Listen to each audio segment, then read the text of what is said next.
Hello friends, this is Karna and welcome to Karna IAS PCS academy. Friends, हम लोग जो शिक्षक भर्ती हेतु प्रैक्टिस सेट देख रहे हैं उसका सेट नंबर आज 4 है। जी हाँ, सेट नंबर कितना है? 4 है। किस पब्लिकेशन का है ये? तो ये किरण का है सेट नंबर 4, जो आपको कितना बजे मिलता है? हर शाम 6 बजे। जी हाँ, हर शाम आपको 6 बजे ये इसी यूट्यूब चैनल पे कर्ण IAS PCS अकेडमी पे आपको मिल जाएगा। और सुबह 6 बजे, जी हाँ, सुबह 6 बजे आपको रुक्मिणी का प्रैक्टिस सेट मिलता है। तो चलिए हम लोग वीडियो स्टार्ट करते हैं। देखिए, जिस पोर्शन देखेंगे बाकी मैथ्स एंड रीजनिंग, जी हाँ, आपको उसका PDF सॉल्यूशन मिल जाएगा कर्ण IAS PCS अकेडमी के टेलीग्राम ग्रुप, जिसका लिंक आपको डिस्क्रिप्शन बॉक्स में दिया गया है, या आप सर्च कर सकते हैं कर्ण IAS PCS academy. Question number 41, Bihar के सर्वाधिक क्षेत्रफल वाले 3 जिले घटते क्रम में है। तो सबसे बड़ा जो क्षेत्रफल है वो पश्चिम चंपारण है, उसके बाद गया है, उसके बाद पूर्वी चंपारण। यानी आप अगर मैप के थ्रू देखना चाहिएगा तो ये जो है पश्चिम, और फिर उसके ठीक नीचे यहाँ पर क्या है? गया है, और यहाँ पर क्या है? पूर्वी चंपारण। यानी आप मैप के थ्रू आसानी से देख सकते हो। ऑप्शन था बी। क्वेश्चन नंबर 42, कितने राज्यों या संघ राज्य क्षेत्रों में एक राष्ट्र के एक राशन कार्ड योजना लागू की गई है? तो ऑप्शन ए 32 राज्य या केंद्र शासित प्रदेश में अभी तक लागू किया जा चुका है। और कुल लाभार्थी की बात की जाए तो इसमें 86% जो लाभार्थी है उसको कवर किया जा चुका है। नेक्स्ट, क्वेश्चन नंबर 43, ऋग्वेद जिसमें 1028 सूक्तों का एक संग्रह है जो डैश मंडलों में विभाजित है। तो ऋग्वेद कितना मंडल है उसमें? तो 10 मंडल है, और 10वें मंडल में चर्चा क्या है? पुरुष सूक्त का, जो बार बार पूछा जाता है। ठीक है। नेक्स्ट, ये जो ऋग्वेद है, जी हाँ, ये सर्वाधिक पुराना है, यानी इसका कालखंड कब से कब तक है? तो 1500 से 1000 BC के बीच में। नेक्स्ट, क्वेश्चन नंबर 44, बिहार का सर्वाधिक घनत्व वाला जिला कौन है? घनत्व मतलब डेंसिटी। तो पॉपुलेशन डेंसिटी में टॉप पर कौन है? शिवहर। कौन सा है? शिवहर। इतना है, इसमें कितना है? तो 1880 पीपल प्रति किलोमीटर है। वही अगर भारत के बात की जाए तो भारत में 382 व्यक्ति है। ओवरऑल बात की जाए, ये सब 2011 जनगणना के अनुसार है। ओवरऑल बात की जाए बिहार के संदर्भ, तो सॉरी, भारत के संदर्भ में सर्वाधिक किसका डेंसिटी ज़्यादा है? तो ये अपना बिहार का है, 1106 है। नेक्स्ट, 45 नंबर, दिल्ली के किस सुल्तान ने एक पृथक कृषि विभाग की स्थापना की एवं फसल चक्र की योजना बनाई थी? ये सुल्तान था, ये तुगलक ही था, मोहम्मद बिन तुगलक, यानी MBT मोहम्मद बिन तुगलक। इसके कालखंड की बात की जाए तो 1325 से 1351, 1325 से 1351। ठीक है। और कृषि विभाग के नाम क्या रखा था? कोही। आप याद कर सकते हैं कि जो कृषि का चीज़ है वो कोही में रखा जाता है। ठीक है। इसका पूरा नाम था अमीर-ए-कोही। 46, भारत में सर्वप्रथम सांकेतिक मुद्रा यानी टोकन करेंसी का प्रचलन किया था। ये क्या था? MBT यानी मोहम्मद बिन तुगलक। और कालखंड कब से कब तक है? 1325 से 1351। क्वेश्चन नंबर 47, किस मुस्लिम राजा ने मूल नियंत्रण पद्धति को पहली बार कार्यान्वित किया? तो किसने किया था? तो अलाउद्दीन खिलजी। ऑप्शन ए, इसने ही बाजार जो नीति था, जो बाजार का जो मूल नियंत्रण पद्धति था, उसको भी यह नियमित किया था। क्वेश्चन नंबर 48, नीचे सूचीबद्ध खाद्य पदार्थों में से विटामिन C का सबसे समृद्ध स्रोत कौन सा है? तो सबसे समृद्ध स्रोत, तो विटामिन C का जो समृद्ध स्रोत होता है वो मेनली क्या होता है? खट्टे जो फल है या फ्रूट्स हैं, यानी इसके आधार पर कौन सा होगा? ऑप्शन बी, साइट्रस फ्रूट है। ठीक है, जिसमें से सर्वाधिक आंवला में मिलता है, जो आपको एग्जाम्पल के तौर पे याद रखना है। क्वेश्चन नंबर 49, भारत में आम के उत्पादन में बिहार का कौन सा स्थान है? तो बिहार जो है ये ओवरऑल 5वें स्थान पर है। जी हाँ, कौन सा स्थान पर है? 5वें स्थान पर है। 50 एकाधिकार अर्थात मोनोपोली एवं कॉम्पिटिटिवनेस प्रतिस्पर्धात्मक जो प्रतिस्पर्धा है व्यापार व्यवहार अधिनियम MRTP निम्न में से किस वर्ष प्रभावी हुआ? संधि है वो प्रभावी कब हुआ है? तो 69 में। नहीं, लागू हुआ है 70 से 1970 से, ऑप्शन बी। लेकिन ये एक्ट कब आया था? तो 1969 में। 1969 में एक्ट आया और ये लागू हुआ, प्रभावी हुआ 1970 से, जो प्रतिबंधात्मक था। क्वेश्चन नंबर 51 महाराष्ट्र में प्रार्थना समाज का जो प्रार्थना समाज था उसका मुख्य संचालक कौन था? तो मुख्य संचालक था वो MG रोनाडे था और इसका स्थापना कब हुआ था? 1867 में इसका स्थापना हुआ है महावीर गोविंद रोनाडे के मतलब ये इंस्पिरेशन से, ठीक है। और इसका मेन जी किया कौन था? तो आत्मारंग पांडुरंग, ठीक। मेन आपको ऑप्शन में MG रोनाडे नहीं आएगा, आपको ऑप्शन में रहेगा आत्मारंग पांडुरंग, तो आपको इस बात को ध्यान रखना है। क्वेश्चन नंबर 52 भारतीय स्वतंत्रता के लिए फांसी पाने वाले प्रथम रिकॉर्डेड मुस्लिम का नाम बताइए। ये UPPC से पूछा गया था। तो जो प्रथम रिकॉर्डेड मुस्लिम है वो है अशफाक उल्लाह खां। कौन है? अशफाक उल्लाह खां, ऑप्शन सी। ये किसके लिए किस वजह से इनको फांसी मिला था? तो जो काकोरी कांड हुआ था, कब हुआ था? तो 9 अगस्त 1925। काकोरी कांड कब हुआ था? 9 अगस्त 1925। उसी में लूटपाट की घटना के कारण इसको फांसी दिया गया था। उसमें 3 व्यक्ति थे। कितने व्यक्ति? 3 व्यक्ति। एक तो अशफाक उल्लाह खां जो रिकॉर्डेड मुस्लिम था, दूसरा राम प्रसाद बिस्मिल्ला, और तीसरा जो फांसी मिला था राजेंद्र लाहौरी। कौन था? राजेंद्र लाहौरी। क्वेश्चन नंबर 53 निम्नलिखित क्रांतिकारियों में से कौन काकोरी कांड केस से जुड़ा हुआ नहीं था? जस्ट ऊपर आपने देखा कि राम प्रसाद बिस्मिल्ला को फांसी दिया गया था। उसके अलावा जो जुड़ा हुआ था नहीं था वो भगत सिंह नहीं थे। इसमें भगत सिंह जुड़े हुए नहीं थे, बाकी रोशन सिंह इससे जुड़ा हुआ था। ये घटना कब हुआ था? 9 अगस्त 1925। क्वेश्चन नंबर 54 वह प्रांत कौन सा था जहां 1937 के आम चुनाव के पश्चात भारतीय राष्ट्रीय कांग्रेस ने अपनी सरकार नहीं बनाई थी? तो जो नहीं बनाया था वो कौन था? तो उपरोक्त में से एक से अधिक में सरकार नहीं बनाया था। चलिए आंसर सही है, ठीक है। यहाँ पे क्या लिखा है फिर इस क्वेश्चन पढ़ देते हैं। वह कौन सा प्रांत था जहां 1937 के आम चुनाव के पश्चात भारतीय राष्ट्रीय कांग्रेस ने अपनी सरकार नहीं बनाई थी? जी हाँ, पहली बार बिहार में सरकार कांग्रेस पार्टी नहीं बना के पहली बार जो बिहार में सरकार बना था वो इंडिपेंडेंट पार्टी था और मोहम्मद यूनिस, जी हाँ ये क्वेश्चन कई बार पूछ चुका है, तो मोहम्मद यूनिस के नेतृत्व में पहली बार सरकार बना था। बाद में कांग्रेस पार्टी ने सरकार बनाई। तो ये आपको जस्ट पूछ रहा है पश्चात किसने नहीं बनाया था? तो ये नहीं बनाया था। ये किस अधिनियम के अनुसार चुनाव हुआ था? तो भारत शासन अधिनियम 1935 जो हुआ था 1935 उसी के आधार पर यह चुनाव हुआ था। ओवरऑल 8 प्रांत में कांग्रेस ने सरकार बनाई थी। क्वेश्चन नंबर टोटल 11 में चुनाव हुआ था, इसमें से 8 में कांग्रेस सरकार बनाई थी, बाकी बंगाल और सीमांत प्रांत में सरकार नहीं बनाया था। 55 नंबर वर्ष 1946 में आज़ाद हिंद फौज मुकदमे की पैरवी दिल्ली के लाल किले में निम्नलिखित में से किसने नहीं किया था? तो नहीं किया था कौन? तो ऑप्शन डी ये था कौन? सॉरी ऑप्शन सी हो जाएगा। ये सरदार वल्लभ भाई पटेल ने नहीं किए थे, सी इसमें नहीं किए थे। अब देखिए यहाँ से 1-2 सवाल और बनता है। तो किसने किया था? ये तो बहुत क्लियर हो गया कि नेहरू जी और भोला भाई देसाई जी किया था, लेकिन वो जो पूरा टीम था ना उस पूरे टीम का नेतृत्व भोला भाई देसाई कर रहे थे।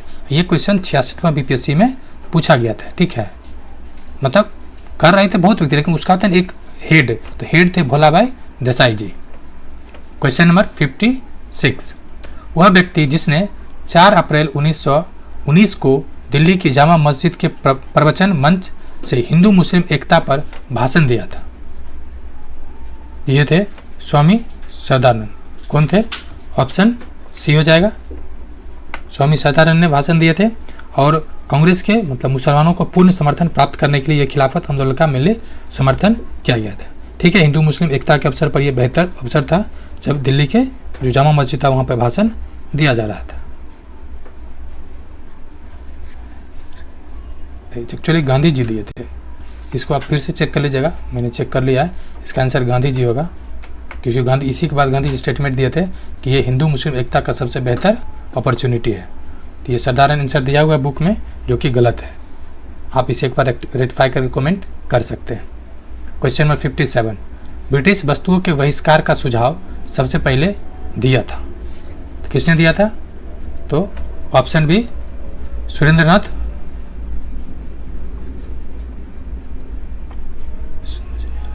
कुमार मित्र ने दिया था। कौन? कृष्ण कुमार मित्र। हालांकि इनके साथ कुछ और सहयोगी थे, जैसे सुरेंद्रनाथ बनर्जी जी ने, उसका पृथ्वी चंद्र राय ने, जैसे कुछ बंगाल के जो नेता थे, उसने इस वस्तु बहिष्कार का स्वीकृति या आंदोलन को चलाने के प्रयास किया था। 58 नंबर, अलीपुर बम कांड में अरविंद घोष का बचाव किसने किया था? तो ये किसने किया था? ऑप्शन एक से अधिक, मतलब कौन कौन थे? एक तो थे बंगाल के क्रांतिकारी हेमचंद्र कानूनगो, का नाम विशेष रूप से उल्लेखित किया जाता है इसमें से, ठीक है, किसका? तो हेमचंद्र कानूनगो का। देखिए इसका भी आंसर गलत है, यहाँ पर केवल इसमें जो दिया गया है ये दोनों नहीं किया था।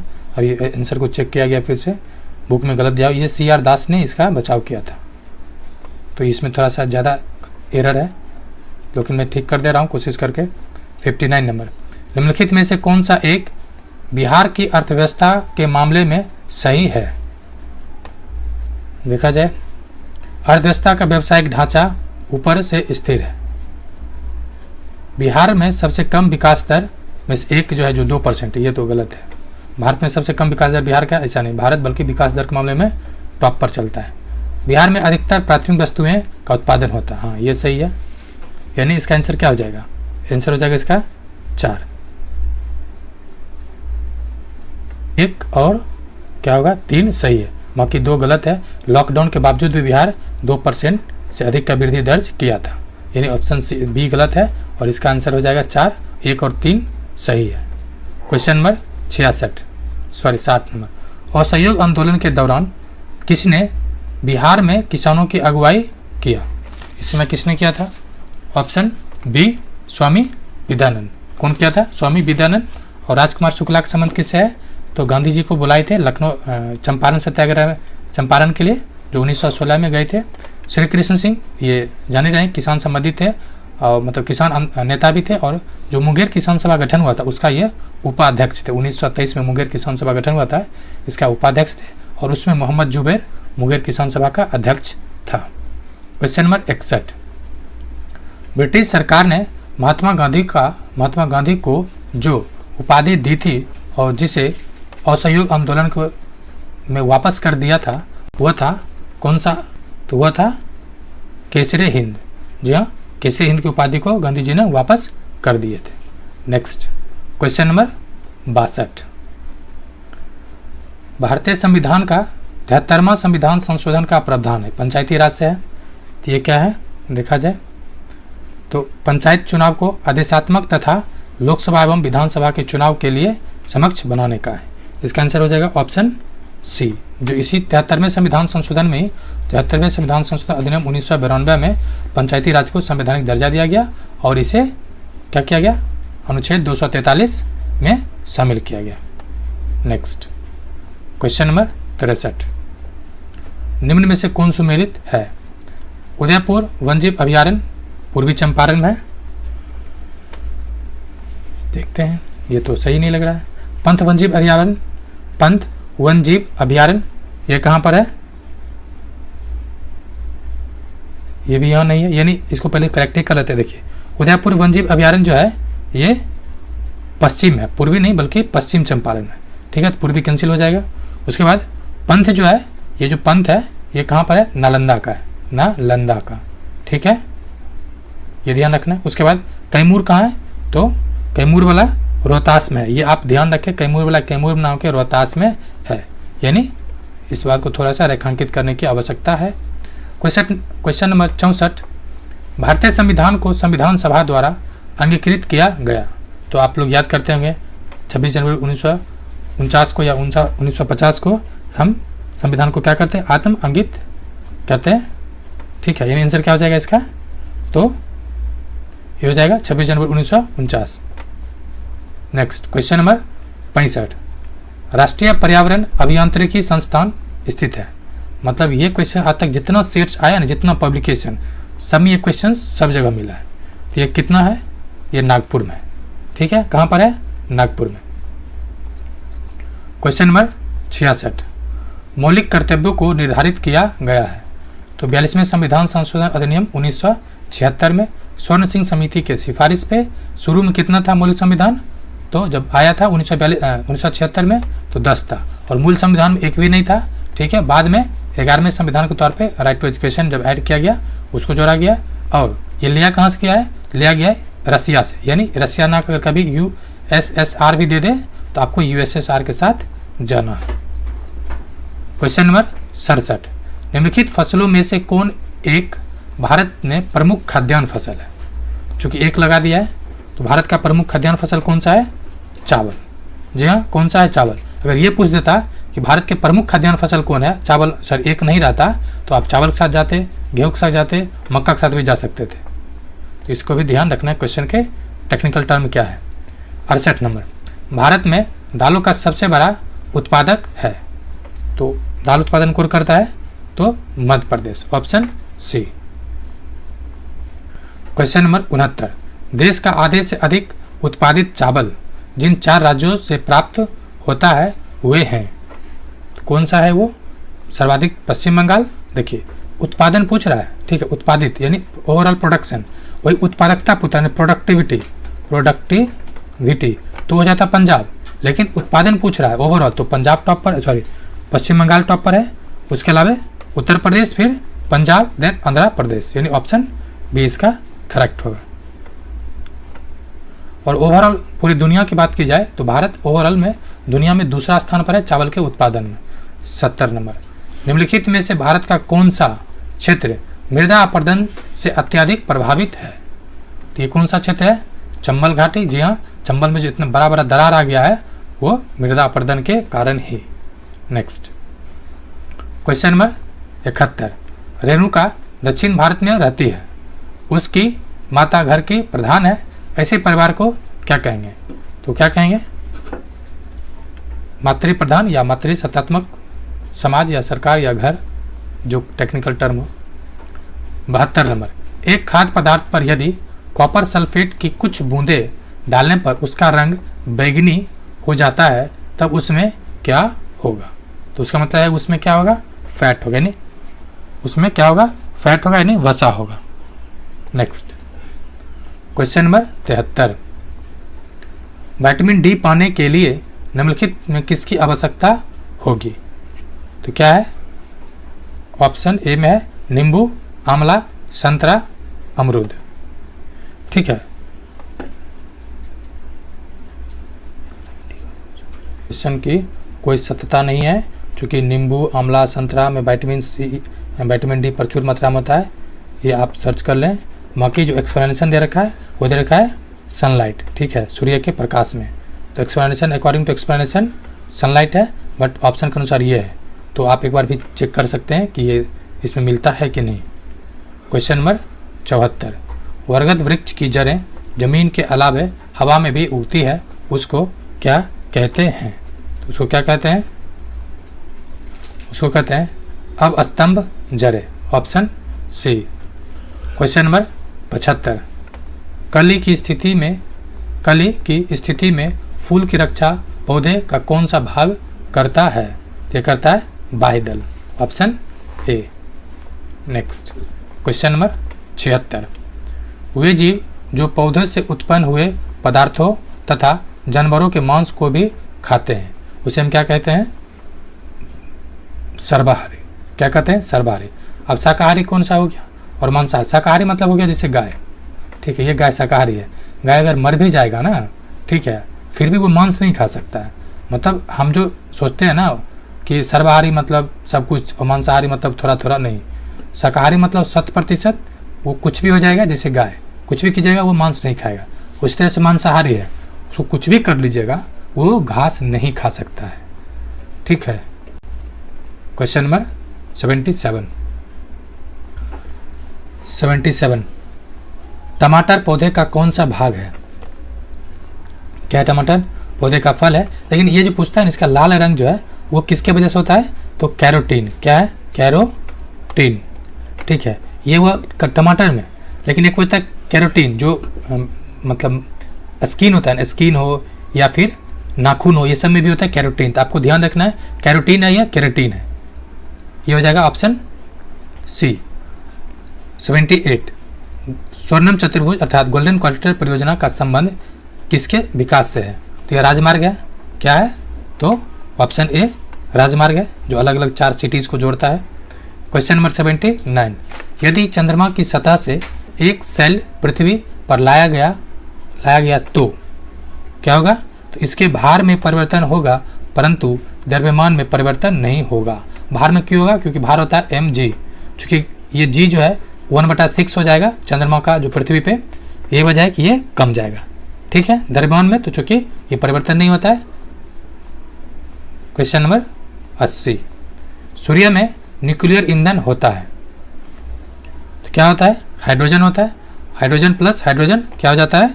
फ्यूज कर जाता है, संलयन होता है, इन्फ्यूजन होता है। नेक्स्ट, भारतीय संविधान के किस अनुच्छेद के अंतर्गत राष्ट्रपति संविधान के दोनों सदनों द्वारा पारित किसी बिल पर अपनी स्वीकृति रोक सकती है?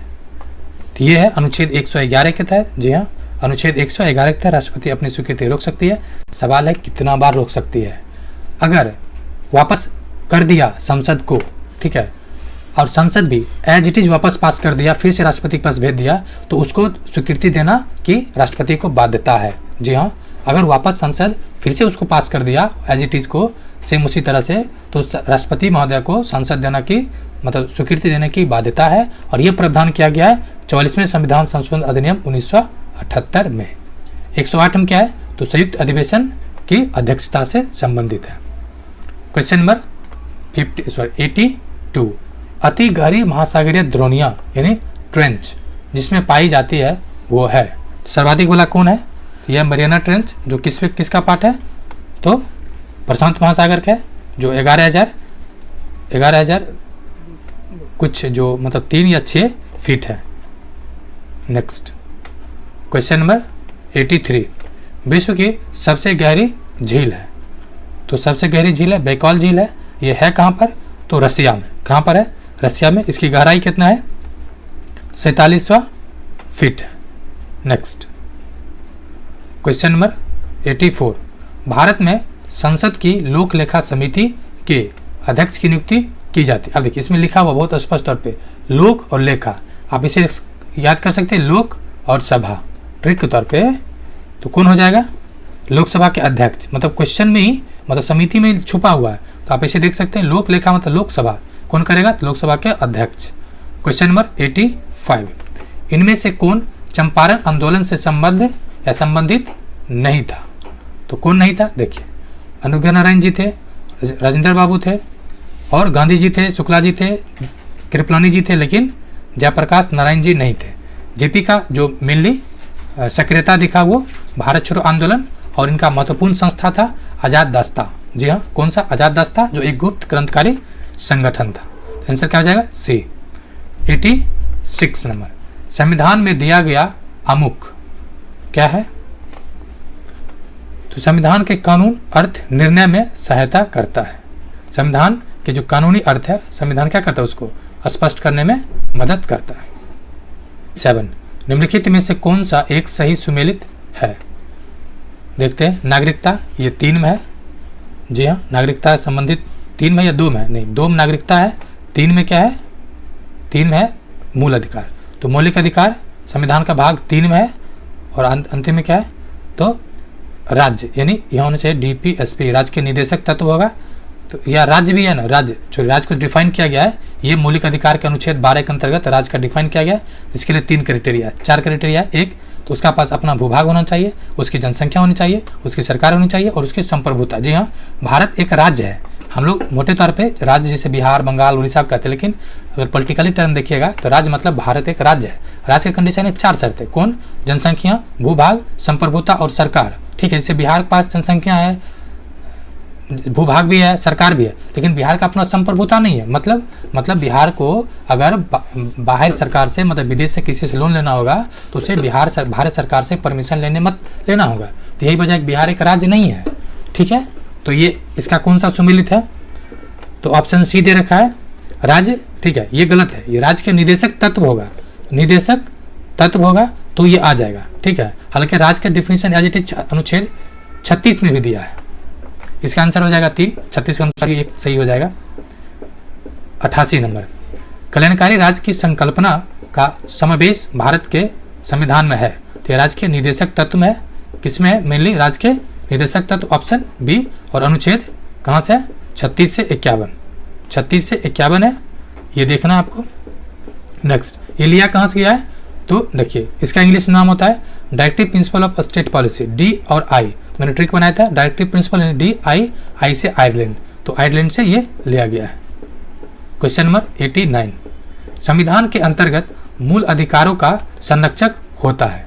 सवाल है कौन? तो सर्वोच्च न्यायालय। कौन होता है? सर्वोच्च न्यायालय।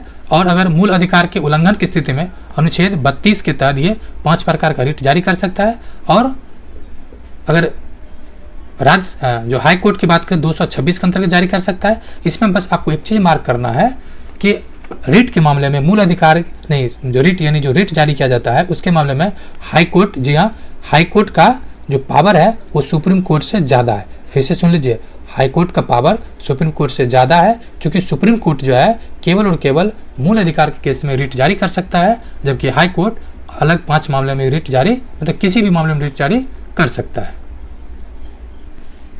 क्वेश्चन नंबर 90, भारतीय संविधान के निम्न अनुच्छेदों में से किस एक के अधीन राज्यपाल राष्ट्रपति के विचार के लिए किसी एक विधेयक को आरक्षित रख सकता है? क्वेश्चन ध्यान रखिए, राज्यपाल ही रखता है, किसके लिए रख रहा है? तो राष्ट्रपति के लिए। तो आपको ये बताना है कमेंट करके, राज्यपाल बड़ा है या राष्ट्रपति? तो जो बड़ा है उसके पास वो बड़ा वाला अनुच्छेद होगा, जो छोटा है वो छोटा अनुच्छेद होगा।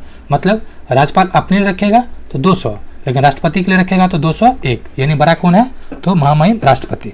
ठीक है, यानी कौन रखता है किस अनुच्छेद के अनुसार? तो बड़ा जो है राष्ट्रपति के अनुसार ये रखेगा 200 और राज्यपाल के लिए 201। ठीक है, मतलब इसका आंसर बी होगा। क्वेश्चन नंबर 91, भारत में सर्वाधिक अनुसूचित जाति वाला राज्य या प्रदेश है तो कौन सा है? ऑप्शन कौन सा? अनुसूचित जाति यानी एससी समुदाय जो है वो मैक्सिमम जो है वो उत्तर प्रदेश में। तो ऑप्शन क्या हो जाएगा? सी। क्या हो जाएगा? सी। और एसटी किस राज्य में है? तो एसटी आपको बताना कमेंट करके। आप ऑप्शन देते हैं महाराष्ट्र या मध्य प्रदेश। भारत में छिपी हुई बेरोजगारी मुख्य लक्षण है, किस क्षेत्र में है ये मुख्यतः? तो प्राथमिक क्षेत्र में। प्राथमिक क्षेत्र में मेनली एग्रीकल्चर में। कितना है? एग्रीकल्चर में। ठीक है, नेक्स्ट, निम्नलिखित युग्मों में से कौन सुमेलित नहीं है? तो जो सुमेलित नहीं है वो कौन सा है? देखते हैं। एपीकल्चर, एपी यानी पी, ए से ए और पी यानी पी मतलब मधुमक्खी, तो शहद की मक्खी, ये सही है। सीरी और सिल्क, सेरीकल्चर और सिल्क ये भी क्या है? सही नहीं है, यानी ये मतलब सही है। और जो सही नहीं है पीसी, पीसी मतलब फिश, पी और फिश, फिश लाख के कीड़ा, ये गलत है। ठीक है, पीस मतलब आप कहते हैं ना पीस खाना, हमको क्या चीज़ का पीस खाना है? तो भाई मछली का। तो ट्रिक बना सकते हैं, पीस मतलब फिश यानी फिश मतलब पीसी कल्चर मछली। और यहाँ पर ए पी से होता है ना पी मधुमक्खी, तो पी से मधुमक्खी। सेरी मतलब सिल्क, सेरी मतलब सिल्क बम यानी सिल्क बम। और पीस मतलब मछली, मछली मतलब पीसी कल्चर हो जाएगा। तो मत्स्य उत्पादन से रिलेटेड है। इसका आंसर हो जाएगा सी, जो चूंकि ये गलत है। क्वेश्चन नंबर 94, निम्नलिखित उद्योग में से भारत में सबसे प्राचीन उद्योग कौन सा है? तो सर्वाधिक प्राचीन उद्योग है वो सूती वस्त्र का है, ऑप्शन बी। जी हाँ, कौन सा? आधुनिक अगर ढंग की सूती वस्त्र की पहली मिल की बात करें, जो मॉडर्न सूती मिल है, तो 1854 में, कब? 1854 में। कहाँ हुआ था? तो मुंबई में। कहाँ पे? मुंबई में। ठीक है, नेक्स्ट क्वेश्चन नंबर 95, प्रकाश संश्लेषण के समय भोजन पत्तों में इस रूप में संचित होता है, तो किस रूप में होगा? तो क्लोरोफिल्म होता है, भोजन के जो पार्ट होता है उसमें क्लोरोफिल्म होता है। और ये प्रकाश संश्लेषण का इसमें जाइलम पूछता है, जाइलम इसमें काम क्या है? या जाइलम या जर? तो जर मिलने क्या है? जौ से जाइलम, जौ से जर, तो नीचे से क्या ले जाता है? पानी, खनिज लवण। क्वेश्चन नंबर 96, पुष्प के खिलौने का सही क्रम है। ये आपके SCRT का लाइन है। तो क्या क्रम है? तो कली, अधि लिखा, सॉरी अधि खिला, कली होगा, फिर अधि खिला होगा, फिर पुष्प होगा, फिर पुष्प का फल हो जाएगा। क्वेश्चन नंबर 97, रक्त के जमने में किस विटामिन का योगदान होता है?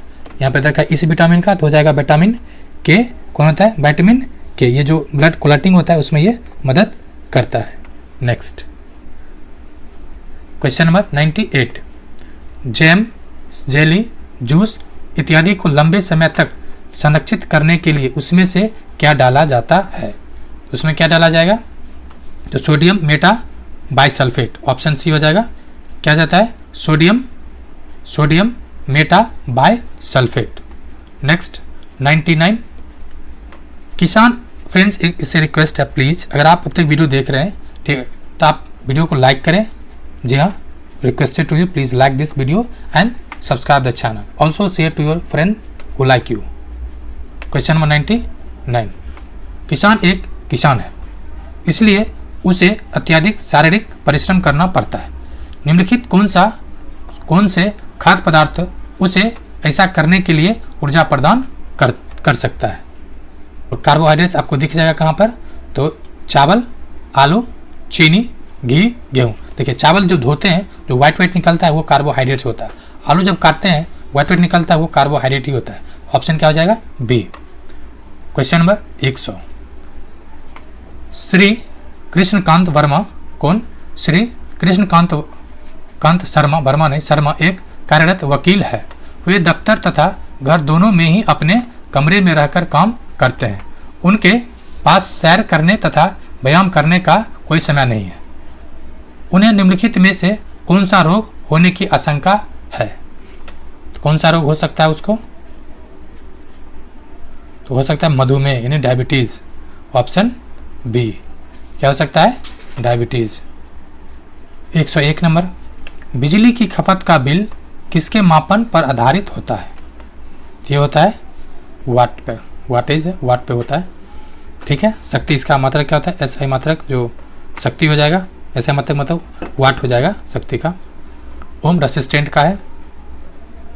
नेक्स्ट क्वेश्चन नंबर 102, भारत के राष्ट्रीय आय का अनुमान लगाने वाली संस्था है, कौन सा है? CSO यानी केंद्रीय सांख्यिकी, CSO केंद्रीय सांख्यिकी संगठन। Option C. क्वेश्चन नंबर 103, गाड़ियों के टायरों में हवा भरी जाती है क्योंकि यह अधिक संपीड़ित है, कंप्रेस्ड है। Option C. क्वेश्चन नंबर 104, लोहे की एक गेंद जिसका पृथ्वी पर भार 10 किलोग्राम है का अंतरिक्ष में भार होगा। अंतरिक्ष में क्या होगा? शून्य हो जाएगा, क्योंकि वहाँ ग्रेविटेशन 0 हो जाएगा, तो बाकी सब नियंत्रण हो जाएगा।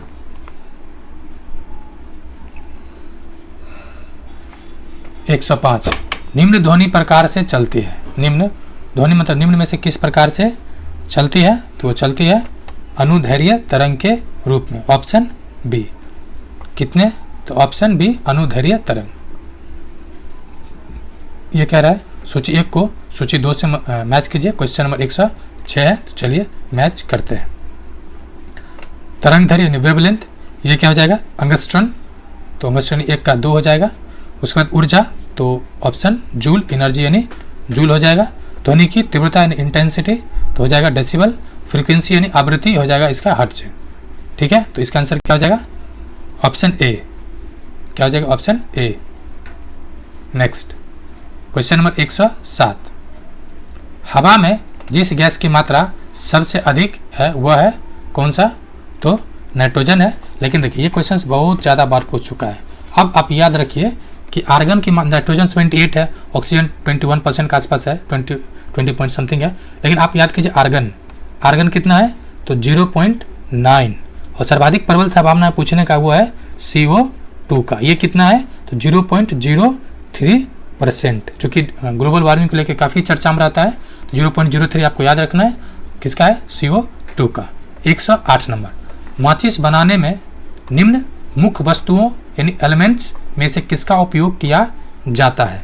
ये किया जाता है फॉस्फोरस का, ऑप्शन बी, जो रेड फॉस्फोरस है उसका उपयोग किया जाता है।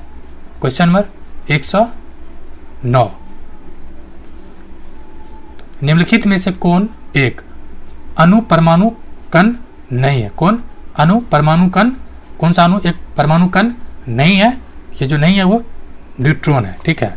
बाकी प्रोटॉन है, न्यूट्रॉन है, इलेक्ट्रॉन है। प्रोटॉन और न्यूट्रॉन दोनों मिलकर संयुक्त रूप से क्या कहते हैं? इसको न्यूक्लियन कहा जाता है। और जो एटॉमिक नंबर होता है वो किसके आधार पर डिसाइड होता है? तो वो डिसाइड होता है प्रोटॉन, मतलब किसी का प्रोटॉन संख्या 10 है तो उसका एटॉमिक नंबर 10 होगा, ठीक है। अब देखिए इस दोनों को क्या कहते हैं संयुक्त रूप से? न्यूक्लियन। लेकिन जो ऑक्सीजन का, हाइड्रोजन का जो हाइड्रोजन का जो 3 अलग अलग पार्ट है उसी का एक ड्यूट्रियन है, डायट्रियम, ड्यूट्रियन है डायट्रियम, ट्राइटियम। क्वेश्चन नंबर 110, प्रदूषकों को उनके दीर्घकालीन प्रभाव के साथ दिए गए कूट की सहायता से सुमेलित कीजिए। कार्बन मोनोऑक्साइड ये कहाँ आता है? लीवर एवं किडनी को क्षति पहुंचाता है, लीवर और किडनी, ऑप्शन ए का ए। फिर नाइट्रोजन के ऑक्साइड, तो ये क्या करता है? कैंसर के लिए रिस्पॉन्सिबल है, तो 2 का 2 हो जाएगा। उसके बाद धूलकण, तो धूलकण जो है मेनली जो ब्रीदिंग संबंधी समस्या होता है, तो 3 का 3 हो जाएगा। और सीसा, सीसा का हम क्या है? जो सेंट्रल नर्वस सिस्टम है, केंद्रीय नर्व सिस्टम, उसको प्रभावित करता है। मान लेते हैं आपको डी याद है, केवल डी, तो देखिए 4 का 4 किस में दिया हुआ? तो 4 का 4 ऑप्शन सी में, यानी केवल एक भी याद होता तो भी आप मैक्सिमम आंसर तक पहुंचने का प्रयास कर सकते थे। नेक्स्ट क्वेश्चन नंबर 111 कह रहा है रेडियोधर्मी रेटिंग एक प्रक्रिया है जिसमें मापा जाता है रेडियोधर्मी के माध्यम से। क्या मापा जाता है? चट्टानों का उम्र। जी हाँ, जो फॉसल्स है ना, फॉसल्स फ्यूल्स, ठीक है, उसके लिए यूज किया जाता है किसका? कार्बन 14 का। लेकिन रेडियोधर्मी के माध्यम से चट्टान जो स्टोन है उसको एज का डिसीजन, सॉरी एज का निर्धारण किया जाता है। क्वेश्चन नंबर 112, हृदय कब आराम करती है? तो जब एक बार संकुचन होता है और दूसरा बार जब रिलीज करता है उसके बीच में, तो जो धड़कनों के बीच में, जी हाँ, एक बार जब अप डाउन करता है उसके बीच में हार्ट रिलीज, मतलब हार्ट रेस्ट करता है। 113, किसी परमाणु नाभिक का आइसोटोप वह नाभिक है जिसमें, आइसोटोप इसमें क्या होता है? तो परमाणुओं की संख्या तो वही होती है परंतु न्यूट्रॉनों की संख्या बदल जाती है। यानी प्रोटॉन की संख्या क्या होता है? प्रोटॉन की संख्या एज इट इज रहता है, वही रहती है, परंतु जो न्यूट्रॉन है उसकी संख्या भिन्न हो जाती है। आप देखिए जैसे आपको जस्ट बताया गया है कि प्रोटॉन एंड न्यूट्रॉन ये दोनों क्या होता है? तो मास जो बनता है न्यूक्लियन इसी को कहते हैं और इसी के आधार पे उसका जो मास कितना होगा किसी भी एटम का वो डिसाइड होता है। अब क्या है? प्रोटॉन संख्या वही रहता है। जब प्रोटॉन संख्या वही रहेगा तो मतलब क्या होगा? मतलब होगा कि जो स्थान है ना, ठीक है, समस्थानिक, यानी स्थान उसका सेम होगा। इसको हिंदी में क्या कहेंगे? समस्थानिक। जब स्थान सेम होगा तो प्रोटॉन सेम होगा, प्रोटॉन सेम होगा तो इसका मतलब क्या बदल रहा होगा? उसका मतलब है कि उसको न्यूट्रॉन की संख्या भिन्न हो रहा है। क्वेश्चन नंबर 114, सूची 1 सूची 2 को कह रहा है कि मैच कीजिए। चलिए हम लोग देखते हैं सूची 1 सूची 2 में क्या दिया है। पहला है स्टेथोस्कोप। ये क्या करता है? तो हार्ट का जो मतलब ध्वनि है उसको सुनता है। तो ऑप्शन क्या है? Option C. इन स्टेथोस्कोप क्या हो जाएगा? 1 का 3, 1 का 3 हो जाएगा। दूसरा कह रहा है स्फेगो नैनोमीटर। स्फेगमो नैनोमीटर ये क्या करता है? तो जो ब्लड प्रेशर है, रक्तचाप, तो रक्तचाप यानी ये 2 का क्या हो जाएगा? 4 हो जाएगा। रक्तचाप मापता है। कैरेटोमीटर, तीसरा क्या है? कैरेटोमीटर सोने की शुद्धता को, यानी 3 का 2 हो जाएगा। और आखिर में लैक्सोमीटर, यह क्या करता है? जो प्रकाश की इंटेंसिटी यानी तीव्रता को मापता है। और इसके अनुसार आंसर देखा जाए तो क्या हो जाएगा? तो इसका आंसर दे रखा है ऑप्शन सी, यानी इसका भी 3 होगा। 115, रडार का प्रयोग किया जाता है किसके लिए? रडार पहले है क्या? Radio detection, radio detection ranging. क्या है? Radar, radar DAR, radar radio detection and ranging, ठीक है। इसका काम क्या है? इसका काम है रेडियो तरंगों के द्वारा वस्तुओं की उपस्थिति और स्थिति ज्ञात करना। जी हाँ, कोई वस्तु, जैसे यहाँ मान कोई वस्तु है, यहाँ पे रेडियो तरंग भेजा, इससे टकरा के आता है तो उसे पता चलता है कि वहाँ पर वस्तु है या नहीं है। क्वेश्चन नंबर 116, भारतीय संविधान का अनुच्छेद 352 से संबंधित है। तो ये किससे संबंधित है? तो राष्ट्रीय आपातकाल से। और इसमें एक मार्केबल पॉइंट यह है कि पूरे संविधान में, जी हाँ, पूरे संविधान में केवल एक बार जो कैबिनेट शब्द है प्रयोग किया गया, वो किया गया अनुच्छेद 352 में। यानी ये कह सकते हैं ये भी बाद में संविधान संशोधन करके जोड़ा गया है। यानी ये कह सकते हैं कि पूरे मूल संविधान में कहीं भी कैबिनेट टर्म का उपयोग नहीं किया गया है। क्वेश्चन नंबर 117, विश्व के 7 नए अजूबों में क्या करा है? विश्व के 7 नए अजूबों में चिचेन इट्जा सम्मिलित किया गया है। यह कहाँ स्थित है? यह है मैक्सिको में। कहाँ पर है? मैक्सिको में। वैसे जो 7 अलग अलग कौन कौन है देख लीजिए एक बार। रोमन कोलोसियम, रोमन कोलोसियम ये कहाँ पर है? रोम में। चीन की दीवार, जी हाँ चीन की दीवार भी शामिल है। माउंट पिचू पेरू में। पेट्रा जॉर्डन में। ताजमहल बताने की जरूरत नहीं है। और क्रश द रेमिडर ये कहाँ पर है? तो ब्राजील में। 118, निम्न में से कौन सा भारतीय संविधान के अनुच्छेद 122 का घटक है? 182 का, 182 का घटक है। तो कौन सा घटक है? तो यह घटक है विधान परिषद का सभापति और उपसभापति, option C. Question number 119, Sanchi के स्तूप में निम्नलिखित में से कौन सा प्रतीक चिन्ह सारनाथ में बुद्ध द्वारा दिए गए प्रथम उपदेश में वर्णित करता है?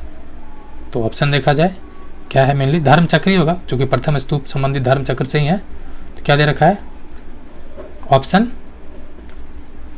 बी है, ये चक्र है। एक्चुअली इसमें धर्म जोड़ देना चाहिए, धर्म चक्र है। क्या हो जाएगा? Option B. 120, और ये आखिर क्वेश्चन है।